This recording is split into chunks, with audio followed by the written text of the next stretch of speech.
Hi everyone, welcome to Understanding Entrepreneurship. Today I'll be talking about the importance of preparing your organization for recession and as well how to prep for a boom within the economy so that your business can also grow. Let's get it! Woo!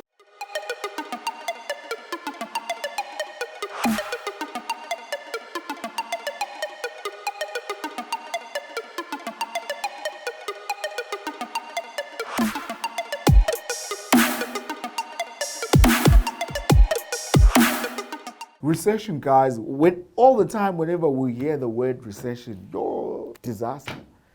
It's worrying. It's worrying, But I guess that's the whole journey of being an entrepreneur. You have to touch those tough times, recession, So today I just want to talk about how to prepare your organization for tough times laying ahead in terms of recession, and furthermore, how to prepare your business for boost and positioning it nicely when the economy becomes better.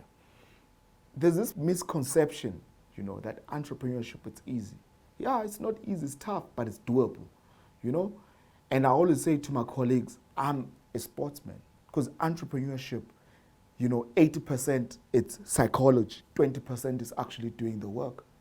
All the time you're working, which you're like a sportsman, but you're not running on the field, you're using your mind. It's sports, right? So you need to be mentally fit. So the other thing as well that I want to touch on is that it's important as an entrepreneur, once you are in this journey, to look at your habit. What is your habit? One of the most important thing about habit, always inculcate within your habit to read economic news, what's happening in your country. Because when I'm talking about recession as an entrepreneur, it might be a jargon word to you that you don't understand what is recession, because you haven't taken time as an entrepreneur, not went to class, you haven't taken time as an entrepreneur to understand, what is recession? What is the economic climate of your country that you're operating your business within? It's very important. Now, obvious those things, you don't just dream about those things.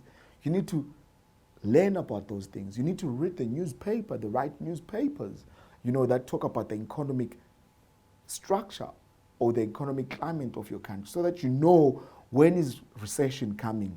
What are the economists saying about the economic of the country?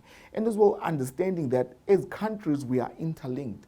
If America decides that they are fighting Iraq, or they want to stop everyone from, importing still within America, it's going to affect the lira, the currency lira, and the lira is also linked to the ZAR, which is our currency, the rand. So meaning that our economic climate will be affected. Hence you find sometimes the oil or fuel is going up, things are just going up. But as an entrepreneur, if you don't know that, you're not able to expand.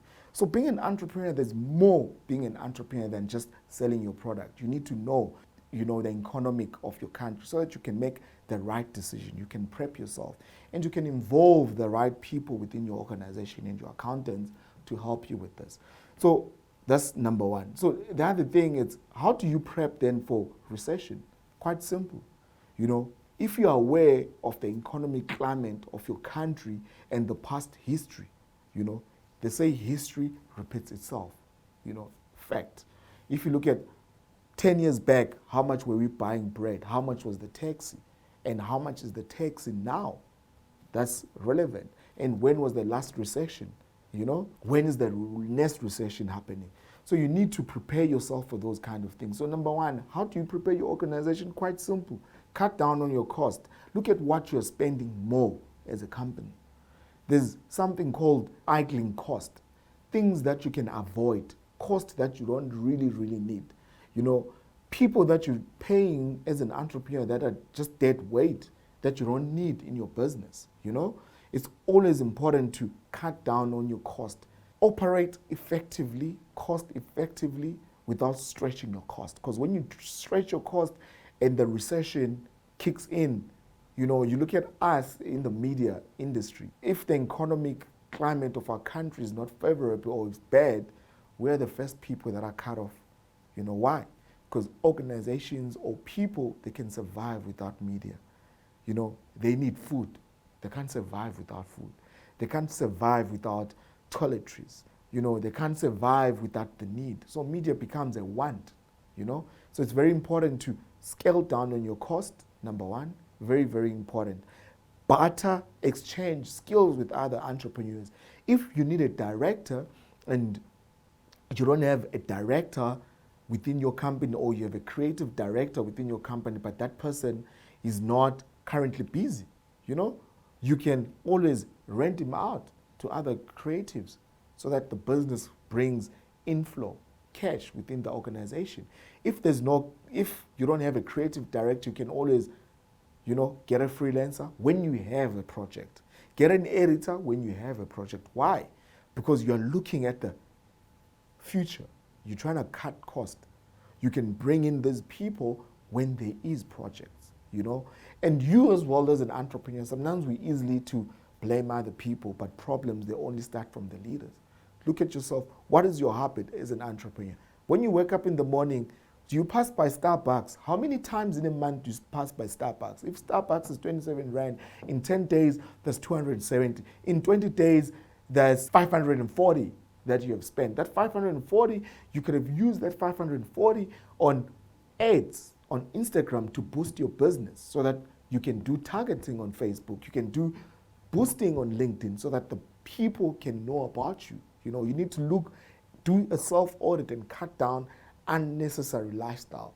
You as a CEO of the business, you want still water. You know, every day you can cut that.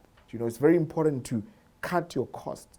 Look at your audit of the business and where you can cut cost and save cost. How are you using fuel? How are you conducting meetings? Are people coming to you or are you going to people? And who are you going to the meeting? You know, it's very important to always do that. And number two, the other thing that I want to say is, you know, you might find that you can't afford a full-time accountant. You can use accountants when you need them, or once off in a month. So it's very important to prep all of that. And then lastly, what I want to talk about is how do you then prep for a boost when the economy is good? So it's very important during rough times, during recession, go hard with marketing. Call each and every person, yo, man, what are you doing? Let's meet up, you know, like come through, let me find out what you guys are planning in the next 2020. How can we fit ourselves in, you know? Talk to people. During recession, go aggressive with your marketing. Knock each and every door to be well known so that when there's a boost or the economy is doing well, they remember you. Don't talk to someone 3 months back and then you only talk to them 6 months. Be consistently on their face and go aggressive with your marketing. I hope this episode adds value to someone. Let me know what's your take. Don't forget to subscribe, like below. We are on the streets of social media. Your comment is a motivation to keep on doing what we're doing. Peace.